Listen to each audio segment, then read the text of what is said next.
नमस्कार, knocking-news.com में आपका स्वागत है। मैं हूं गिरिजेश वशिष्ठ। 2024 की लड़ाई और रोचक हो गई है कल के छापों के बाद। आज हम इन सब जो गतिविधियां हो रही हैं, छापे वाली गतिविधि हो रही हो या कुछ और हो रहा हो, राहुल गांधी कुछ कर रहे हो, हम इसका वो एक साइकोलॉजिकल एस्पेक्ट समझेंगे। हम ये समझने की कोशिश करेंगे कि दोनों नेता अपने आप को, चाहे वो राहुल गांधी हो या मोदी हो, किस तरह से पोजीशन करने की कोशिश कर रहे हैं, किस तरह से समाज में अपनी छवि बनाने की कोशिश कर रहे हैं, किस तरह से वो लोगों को अप्रोच कर रहे हैं। आज ये बड़ा रणनीतिक कौशल वाली चीजें हैं और रोचक चीजें हैं, मार्केटिंग वालों के लिए भी बहुत रोचक विषय है, इसलिए कहीं मत जाइए, चैनल को सब्सक्राइब कर लीजिए। मैं अभी हाजिर होता हूं।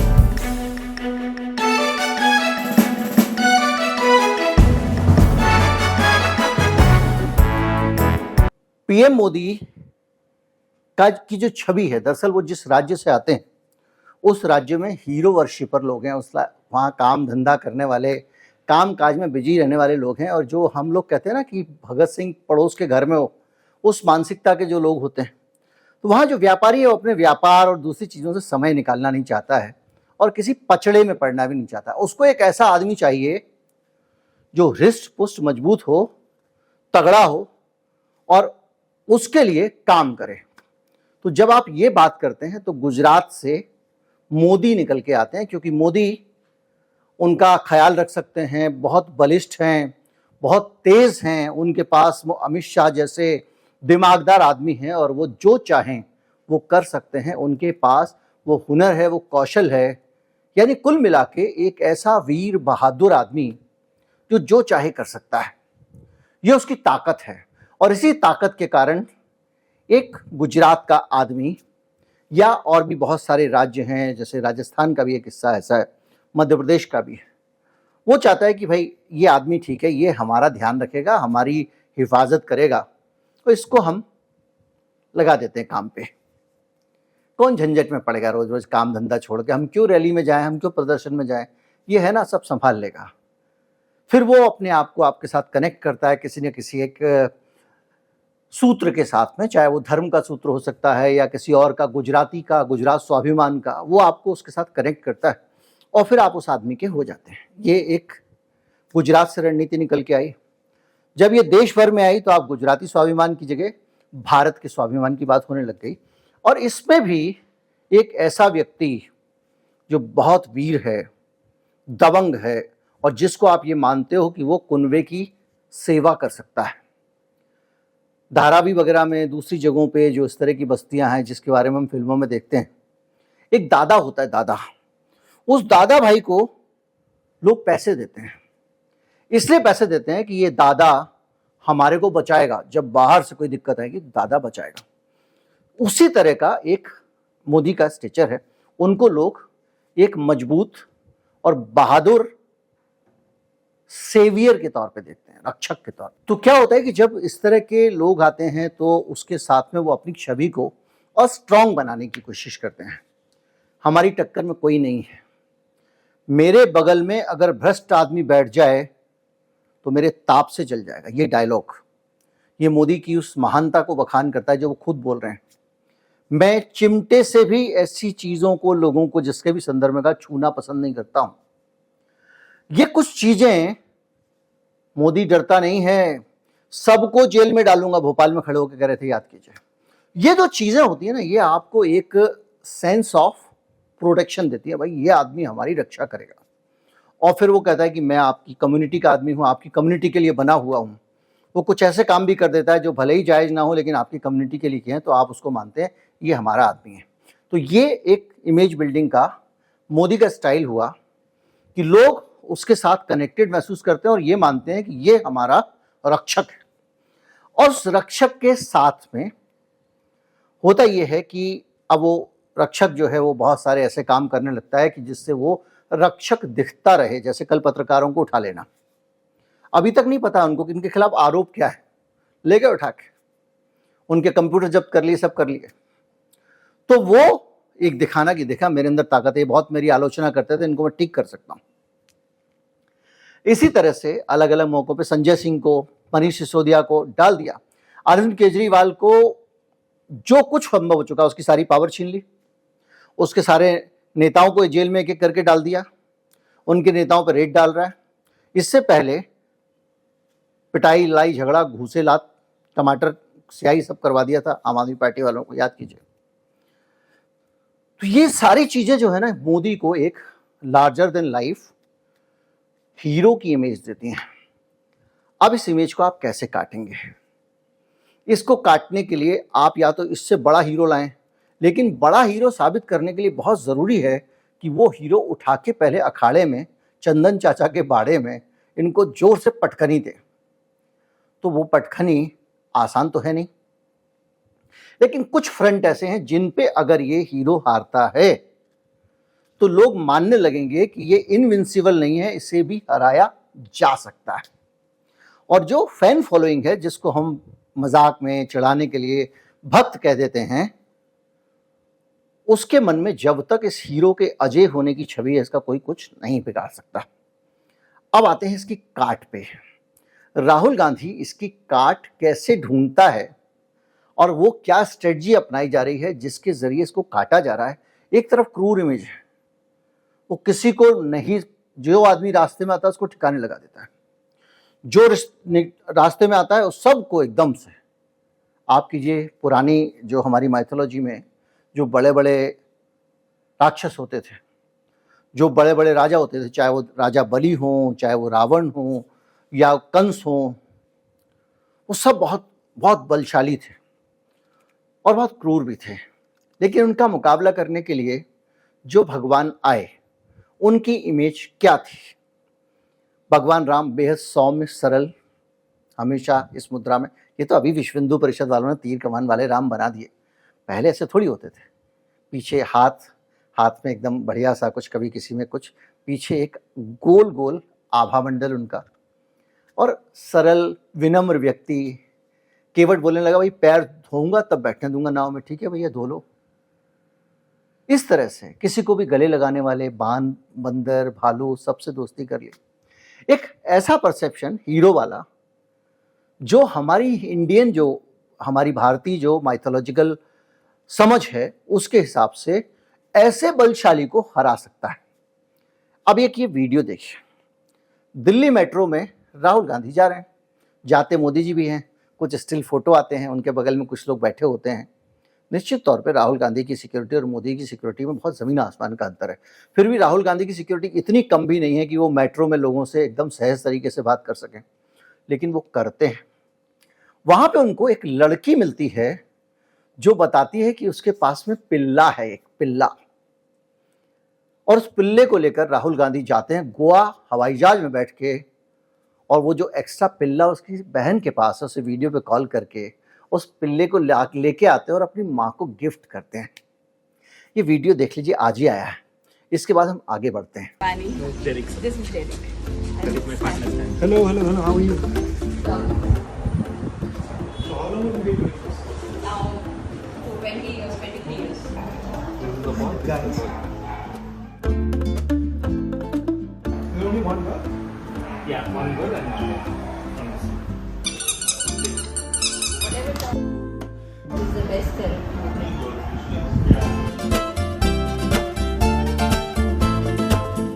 Okay, thank you very much.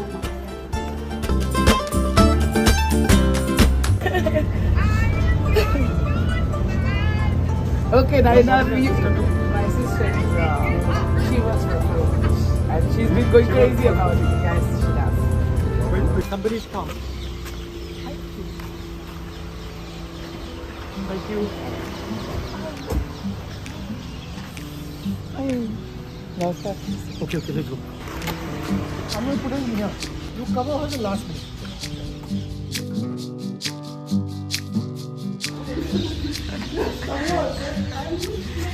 Come here, man. Just come and look at this. He's been on a 2-hour, 3-hour trip. She. Oh, it's a sleep. Yes, it's sleep.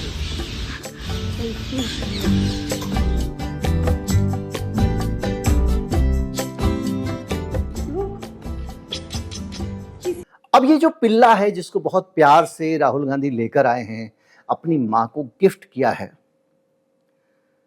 इस video को देखने के बाद आपके दिमाग में क्या आता है? भारत में बड़ी संख्या ऐसे लोगों की है जो पशुओं को बहुत प्यार करते हैं, जो पेट लवर हैं, जो जानवरों को पालते हैं, गाय की सेवा करते हैं, बिल्ली पालते हैं, कुत्ते पालते हैं, वगैरह वगैरह। उन सब लोगों को राहुल गांधी को इस तरह देखकर कैसा लगा होगा? राहुल गांधी यही चाहते हैं कि वो जो भावना आपके मन में आई राहुल गांधी के साथ में, उस भावना के साथ आप जुड़ जाएं। यही राहुल गांधी चाहता है। और राहुल गांधी ये भी चाहता है कि मैं इस तरह से एक साथ बड़े वर्ग को भले ही ना जोड़ सकूं, छोटे छोटे को जोड़ूंगा। तो पेट लवर्स को एक दिन छू लिया। एक तरफ ये एक नैरेटिव चल रहा है हिंदुस्तान में कि सिख और खालिस्तानी एक ही होते हैं, सारे सिख खालिस्तानी होते हैं। और यही सोच की कमी, यही कमजोरी 84 के दंगों का कारण बनी थी। आम सिख को खालिस्तानियों के साथ जोड़कर देखा गया। इससे पहले कि ये कनाडा वाला जो पूरा का पूरा नैरेटिव है ये चल रहा है, इस नैरेटिव के बीच में कुछ गलतफहमी हो और सिखों के साथ मोहब्बत में इस देश की कमी आ जाए, राहुल गांधी अमृतसर के स्वर्ण मंदिर जाते हैं। वहां पर पूरा टाइम बिताते हैं, पूरी सेवा करते हैं। जो जोड़ा घर होता है वहां पे, जोड़ा घर मतलब वो जगह जहाँ जूते रखे जाते हैं। राहुल गांधी लोगों के जूते लेते हैं, उसको वापस उसमें रखते हैं, उनका जो रैक होती है या, और उसका फिर टोकन देते हैं। इस बीच में जूतों को साफ सफाई भी की जाती है, चमकाया जाता है। जब आप गुरुद्वारे में जूता रख के आएंगे, लौट के आपको साफ चमकता हुआ जूता मिलेगा। ये सेवा है, उनके धर्म का एक वो है। इसके अलावा लंगर में जाते हैं, लहसुन काटते हुए उनकी फोटो आई है, पीछे कद्दू रखे हुए हैं बहुत सारे, और वो सब्जियां काट रहे हैं। लंगर में बर्तन धो रहे हैं, झूठे बर्तन धोते हुए राहुल गांधी का फोटो आता है। वो जाते हैं, गुरु ग्रंथ साहब को मत्था टेकते हैं। तो ये सारी की सारी चीजें अगर वो अमृतसर के स्वर्ण मंदिर में जाके कर रहे हैं, तो सिख समुदाय को एक आश्वासन देने की कोशिश कर रहे हैं कि आपके लिए हमारे मन में प्यार है। और आपसे हम, ये कह नहीं रहा है वो आदमी, कहेगा तो उसके ऊपर हमला कर देंगे। क्योंकि राहुल गांधी की आज की स्ट्रेटजी क्या है? विजुअली बात कहो। क्योंकि राहुल गांधी अगर कुछ बोलता है तो उसकी बात का अर्थ का अनर्थ निकाल देना, उसका काट के कुछ निकाल लेना बन जाता है। वो फिर वो पप्पू वाला नैरेटिव चलना शुरू हो जाता है। तो उसने बोलना बंद कर दिया है, संकेत देता है। जब 5 तस्वीरें आएंगी, एक आदमी बर्तन धो रहा है, एक आदमी गुरुद्वारे में सफाई कर रहा है, खाना बना रहा है, लोगों को रोटियां बांट रहा है, लोगों को सब्जी बांट रहा है, दाल बांट रहा है लंगर की, तो एक कनेक्ट, जितने भी सिख हैं उनके अंदर कनेक्ट आएगा। अभी पेट लवर के साथ था। कुली, भारत में हर स्टेशन पे कुली होते हैं, और कुली वो लोग हैं जो पूरे समय स्टेशन पे इधर उधर बातें चर्चा करते हैं और अपने विचार व्यक्त करते हैं। जो भी खाली समय होता है वो बातचीत में ही बिताते हैं। मेरे पास एक बहुत पहले एक प्रपोजल आया था कि साहब, जब मैं चैनल में काम करता था, कि मेरे पास एक व्यक्ति आया, उनके पास में राजस्थान में, बहुत पुरानी बात हो गई, 30 साल 25 साल तो पुरानी बात हो गई, कि राजस्थान में मेरे पास में पूरा नेटवर्क है मनिहारियों का। मनिहारी मतलब वो महिलाएं जो चूड़ी पहनाती हैं, चूड़ी बेचने वाली। तो वो महिलाएं जो हैं वो जब जाती हैं चूड़ी पहनाने, तो वो महिलाओं से मिलती हैं। और मैं इस नेटवर्क का इस्तेमाल आपके प्रोडक्ट के प्रचार के लिए कर सकता हूं। हमने कहा भाई हम तो मीडिया, हमारा तो कोई प्रोडक्ट नहीं है, लेकिन पॉलिटिशियंस के लिए भी कर सकते हैं, ये भी उसने कहा। तो आप सोचिए, एक महिला जिससे कनेक्ट है, उस महिला का वो रोज जा रही है और वहां जाके अगर वो कुछ बेचेगी तो उसका इंप्रेशन अलग हुआ। इसी तरह से कुली भी बहुत लोगों से मिलते हैं। कुलियों ने जैसे ही कहा कि हम राहुल गांधी से मिलना चाहते हैं, कुछ समय बाद राहुल गांधी पहुंच गए आनंद विहार रेलवे स्टेशन। और आनंद विहार रेलवे स्टेशन पहुंचने के बाद कुलियों ने कहा हम तो आपको कुली के रूप में देखना चाहते हैं। हाँ भैया, पहनाओ कपड़े, कुली वाले कपड़े पहन लिए, बिल्ला लगा लिया, वजन उठाओ, वजन उठा दिया, चलाया। कोशिश की लोगों ने कि इसमें भी कोई ढूंढ ले, बोलो पहिए वाला ब्रीफकेस क्यों उठा रहे हैं। कुली लोग सब तरह का ब्रीफकेस उठाते हैं और लोग सब तरह का उठवाते भी हैं। तो जो भी है, पूरा देश का कुली समाज उनके साथ जुड़ गया। वो बैठ रहा है, कुलियों की समस्याएं समझ रहा है, जानने की कोशिश कर रहा है कि उनका गुजारा कैसे होता है, वो रहते कैसे हैं, खाते कैसे हैं, उनका अर्थशास्त्र क्या है। कौन कुली होगा जो कहेगा भाई एक नेता तो आया जिसने हमारे बारे में सोचा। कनाडा में जाके ट्रक के अंदर बैठ के ट्रक वालों से बात कर रहा है और उनसे ये पूछ रहा है कि ये ट्रक आपके जैसा जीवन भारत के ट्रक वालों का कैसे हो सकता है। मैं भारत के ट्रक वालों के बारे में आप मुझे फार्मूला बताइए। इतना कहने भर से हर ट्रक वाले को लगता है कि भाई राहुल गांधी हमारे बारे में सोच रहा है। ऐसे ही एक सब्जी वाला है, वो टमाटर खरीदे बगैर लौटाता क्योंकि महंगाई बहुत ज़्यादा है, सामान खरीद नहीं सकता। रामेश्वर उसका नाम। और राहुल गांधी उसको घर पे बुलाते हैं, उसको खाना खिलाते हैं। और राहुल गांधी जिसकी भी बहुत लोगों की मदद करते हैं, आर्थिक वार्थिक मदद भी करते हैं, लेकिन इनका यह है कि ये अपनी मदद लोगों को बताते नहीं। तो एक कैरेक्टर आ रहा है राहुल गांधी का, जो आदमी सबसे अलग अलग जुड़ रहा है। इकट्ठा बम नहीं कर रहा है, मैं ओबीसी नेता हूं, मैं हिंदू नेता हूं, ये नहीं कर रहा, मुस्लिम नेता हूं, ये नहीं कर रहा। सबसे धीरे से जुड़ रहा है। और ये जो बंधन है ना, रक्षाबंधन, ये प्यार का बंधन है, जिसको वो कह रहा है कि मोहब्बत की दुकान, सबको मैं प्यार का संदेश दूंगा। ये सिलसिला चल रहा है। इस देश में कितने कारपेंटर हैं, बड़ी संख्या में।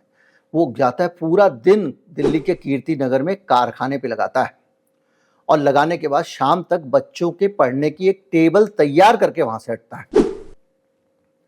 और आप जानते हैं राहुल गांधी जब ये जितने भी काम करता है, आपको लगता होगा कि इसने जाके टेबल ही तो बनाई है, नहीं बनाई होगी, दूसरों से बना ली होगी, फोटो खिंचा लिया होगा। तो जान लीजिए दिल्ली में जब कुलियों से मिलने राहुल गांधी गया था आनंद विहार, तो रेलवे के बड़े बड़े अधिकारी इस बात के लिए परेशान थे कि 4 कुली उसी आनंद विहार के सिर्फ राहुल गांधी के खिलाफ कुछ बोल दें। गोदी मीडिया की टीमें, देखिए आप, ये मीडिया कहते हैं अपने आप को, भेज दी गई आनंद विहार कि जाओ कुलियों से पूछो, कुछ निकलवा लाओ। रेलवे के अंदर का नेटवर्क भी काम कर रहा है। रेलवे के अधिकारी, कुलियों के नेता जो भाजपाई टाइप के हैं, उन सब के जरिए कहलवाया जा रहा है 2 बयान दिला दो। अगर राहुल गांधी लकड़ी की ये टेबल बच्चे की ना बनाए और बनाए बगैर वो आदमी अगर फोटो खिंचा ले तो दूसरे दिन बवाल हो जाएगा। तो अगर वो कहता है ना कि मैंने लकड़ी की बच्चों की स्टडी टेबल बनाई है, तो वो बनाता है वहां पे। और पूरे देश का जो कारपेंटर समुदाय है वो महसूस करता है कि आदमी आया तो इसने समझा तो कि हम कैसे काम करते हैं, क्या करते हैं। इसने हमसे नहीं कहा हमको वोट दो, इसने ये नहीं कहा मोदी सरकार खराब है, इसने ये भी नहीं कहा, सिर्फ हमारे साथ जुड़ा। आप मोटर मैकेनिक देख लीजिए, इस देश में हर चौराहे पर, 2 चौराहे पर छोड़ के एक मोटर मैकेनिक की दुकान होती है। तो वो धीरे धीरे करके क्या कर रहा है, हर क्लास से जुड़ रहा है। और ये जो जोड़ है, ये जो जुड़ रहा है, ये जो जुड़ाव है, ये जुड़ाव किसी नैरेटिव के अंदर सेट होगा नहीं। और बड़े नैरेटिव के लिए उसने पिछड़ा वर्ग वाला बहुत बड़ा नैरेटिव कर दिया कि महिला आरक्षण के अंदर पिछड़ों को आरक्षण देना चाहिए, हम आएंगे तो देंगे। अब तो जाति जनगणना की रिपोर्ट भी आ गई है। तो वो कई तरह से चीजों को ये कर रहा है। दूसरी तरफ से मोदी जी हैं, वो अपने उस पुराने मोड से बाहर ही नहीं आ रहे हैं, नफरत वाले से। अब आप सोचिए, एक आदमी इतनी सॉफ्ट बातें कर रहा है, पिल्ले को गले में लगा रहा है, रामेश्वर को खाना खिला रहा है। अम्मा जी लोग जहाँ पे गया था धान बोने के लिए, जा रहा था, रास्ते में धान बो रही थी औरतें, पहुंच गया खेत में, जल्दी जल्दी गांव वालों को खबर हुई, आ जाओ भैया राहुल गांधी आया, पहुंच गए। वो महिलाओं ने कहा हमको दिल्ली घुमा दो तुम, वो भैया उनको बस भेज के दिल्ली घुमाया, सब जगह घर पे ले गए, खाना वाना खिलाया। एक महिला की आंख का ऑपरेशन होना था, वो कराया। एक कनेक्ट है, किसान के साथ में जुड़ गए, खेत में जाके धान रोप रहे हैं। ये जो तरीका है, ये जो अप्रोच है पहुंचने की, ये जो स्ट्रेटजी है, इसको आप स्ट्रेटजी के तौर पे देखिए। ये सिर्फ रणनीति है और ये लोगों से कनेक्ट होने का तरीका है। ये राजनीति की एक शैली है, इसको आप और कुछ कम ज्यादा ना समझिए। और मोदी जी भी जो कर रहे हैं वो भी राजनीति की एक शैली है। तो लेकिन ये जो शैली है, इसके मुकाबले मोदी जी जाके वो मामला गला काटने वाला उठा रहे हैं। राजस्थान में बोल रहे हैं कि कन्हैया लाल का नाम नहीं लिया, कि यहाँ पे लोग कपड़े सिलाने आते हैं, गर्दन काट के चले जाते हैं। इसके बाद नहीं बताया कि 2 घंटे में अरेस्ट कर लिया था राजस्थान में अशोक गहलोत ने, नहीं बताया। खैर वो मसला ही नहीं है। मसला यह है कि एक काम करने का तरीका है। मोदी जी कहते हैं कि मैं छाती पीट पीट के बोलते हैं कि मैं जो है वो एक एक को अंदर भेज दूंगा। वो कहते हैं कि ये कांग्रेस जो है ये घमंडिया गठबंधन अर्बन नक्सल की नजर से कांग्रेस काम कर रही है। और उसके बाद में न्यूज़ क्लिक पे छापा मार देते। कल के वीडियो में मैंने शायद आपको एक जानकारी दी थी कि गौतम नवलखा को पैसे क्यों दे रहा है न्यूज़ क्लिक। बाद में पता चला कि न्यूज़ क्लिक में वो डायरेक्टर हैं और डायरेक्टर की एक सैलरी होती है। अगर उनको जेल भेज दिया मोदी सरकार ने कुछ चार्जेस लगा के, उसमें उसकी पूरी कहानियां मैं कई बार बता चुका हूँ। मोदी जी की हत्या की साजिश जैसा भी आरोप लगा है गौतम नवलखा के ऊपर। और पेगासस जो सॉफ्टवेयर था उसके जरिए ये विदेशी मीडिया में रिपोर्ट आई थी। इन लोगों को फंसाने के लिए पास्ट डेट में डॉक्यूमेंट प्लांट किया गया जिसमें मोदी जी की हत्या की साजिश का जिक्र था। डॉक्यूमेंट टाइप किया हुआ कागज, उस कागज में कोई साइन वाइन किसी का हस्ताक्षर हैंडराइटिंग नहीं थी। एक कंप्यूटर में टाइप किया हुआ कागज जिसमें वो कह रहा है कि मोदी जी बहुत अच्छा है, बहुत अच्छे इंसान है, मोदी जी जो है बहुत लोकप्रिय हो रहे हैं, ये हो रहे हैं वो हो रहे हैं, उनको मारना पड़ेगा। अब इस चक्कर में कईयों को जेल में डाल दिया। हार नहीं मानूंगा चाहे जो कुछ हो जाए, झुकूंगा नहीं, तो ब्रिजभूषण शरण सिंह को जो है वो आखिर तक उसके साथ खड़े रहे। पहलवानों को अपने करियर के बारे में सोच के आगे बढ़ जाना पड़ा। मणिपुर में दुनिया मांगती रह गई कि इस्तीफा मांग लो बीरेंद्र सिंह का, नहीं मांगा। इतनी भीवस और घृणित वारदात हुई। तो अभी हो ये रहा है कि अब जो कंपटीशन चल रहा है वो दिलों में उतरने और वीर बहादुर वाली स्ट्रेटजी का है। अब यहां पे राहुल गांधी की स्ट्रेटजी में कुछ कमियां नजर आती हैं। एक आदमी है जो बहुत अच्छा आदमी, अच्छे दिल का आदमी, अच्छा इंसान है, भला आदमी है, सबसे प्यार करता है, सबको प्यार करना सिखाता है। क्या ये आदमी देश चला पाएगा? देश के लिए तो कड़े फैसले लेने पड़ते हैं, प्रशासनिक कामों के लिए तो स्ट्रांग आदमी होना चाहिए। ये तो भला आदमी है, स्ट्रांग आदमी नहीं है। ये परसेप्शन भी साथ ही साथ राहुल गांधी के लिए बन रहा है। और इस परसेप्शन के बनने का नुकसान भी जो स्ट्रेटजी राहुल गांधी ने ली है वो उठा सकते हैं। तो उससे नुकसान उठाने से बचने का तरीका क्या है? राहुल गांधी को एक काम करना पड़ेगा और वो काम उसको ये करना पड़ेगा कि जब ये पूरा कनेक्ट हो जाए तो कुछ मसलों पे दृढ़ता भी दिखानी पड़ेगी। पहले कभी दिखाई थी जब वो मनमोहन सिंह का बिल फाड़ के दिखाने की कोशिश की थी या दूसरे मामलों में, लेकिन बीच बीच में दिखानी पड़ेगी। वो अगर नहीं दिखाते तो ये कमजोर होते हैं। लेकिन एक और अंतर है, मोदी जी जो कुछ कर रहे हैं इस सब के लोग यूज्ड टू हो चुके हैं, इसमें नया कुछ नहीं है, इसलिए रुचि भी नहीं है, लोग देखना भी नहीं चाहते हैं। और एक तरफ यूट्यूबर ब्लॉगर राहुल गांधी है जो राहुल गांधी के जो लालू यादव के घर जाता है, खाना बनाना सीखता है, खाना खाता है, अपनी बहन के लिए पैक कराता है। तो ये जो लड़ाई है, इसीलिए आप देख रहे हैं कि राहुल गांधी के व्यूज कितने, जब मैंने पूरा आपको एक दिया था 2 दिन पहले कि मोदी से कितना अधिक पॉपुलर है राहुल गांधी के वीडियो। तो उसके बीच में आपको ये समझना पड़ेगा कि राहुल गांधी की जिंदगी में लोगों को ज्यादा रुचि है क्योंकि वो एक ऐसे काम कर रहे हैं जिससे लोग भावनात्मक रूप से जुड़ रहे हैं, और दूसरा वो ऐसे काम कर रहे हैं जिसमें वो ऐसी बातें कर रहे हैं जिनमें लोगों की रुचि है। और राहुल गांधी के जीवन में इसके साथ साथ रुचि बढ़ती जा रही है। यार ये लड़का तो बड़ा अच्छा है, ये तो बड़ा भला आदमी है, ये तो बहुत सज्जन आदमी है। दूसरी तरफ मोदी जी की जो भी वीर रस की और दूसरी चीजें थी वो अपने परम स्तर तक जा चुकी हैं।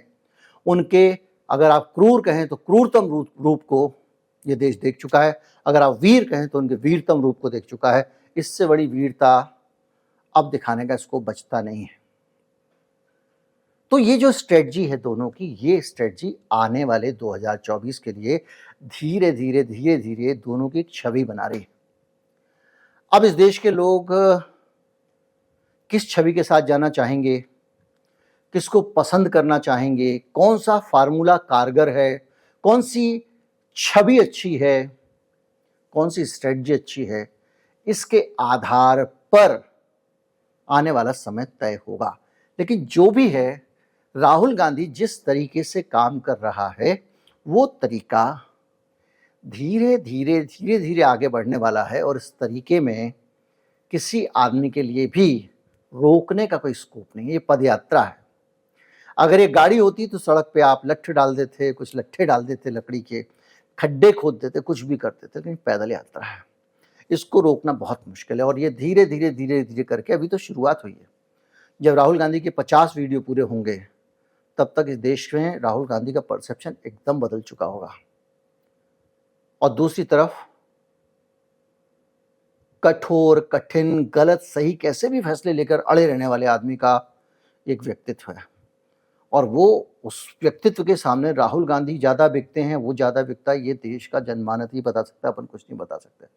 लेकिन इतना पक्का है, एक तरफ भगवान राम की वो छवि है, तीर कमान वाली, योद्धा वाली, क्रूर हनुमान का स्टिकर है जो कार के पीछे होता है। दूसरी तरफ विनम्र हनुमान जी हैं, राम जी के चरणों में गर्दन झुकाकर बैठे हैं, और भगवान राम जो राम दरबार में सीता माता के साथ में एक जिम्मेदार पारिवारिक सदस्य की तरह बैठे हैं, जिनके परिवार के भाई भी हैं, राम दरबार लगा हुआ है। इन छवियों में से एक छवि का चुनाव लोगों को करना है। एक छवि के साथ राहुल गांधी खुद को जोड़ रहे हैं, दूसरी के साथ मोदी जोड़ रहे हैं। उम्मीद करता हूँ वीडियो अच्छा लग रहा होगा। अच्छा लगा हो तो ज़्यादा से ज़्यादा लोगों को बताएं, चैनल को सब्सक्राइब कर लें। नमस्कार, जय हिंद। व्हाट्सएप चैनल अगर आप सब्सक्राइब कर लेंगे या फॉलो कर लेंगे तो उसका फ़ायदा ये होगा कि आपसे वीडियो के नोटिफिकेशन मिस नहीं होंगे। नमस्कार, जय हिंद।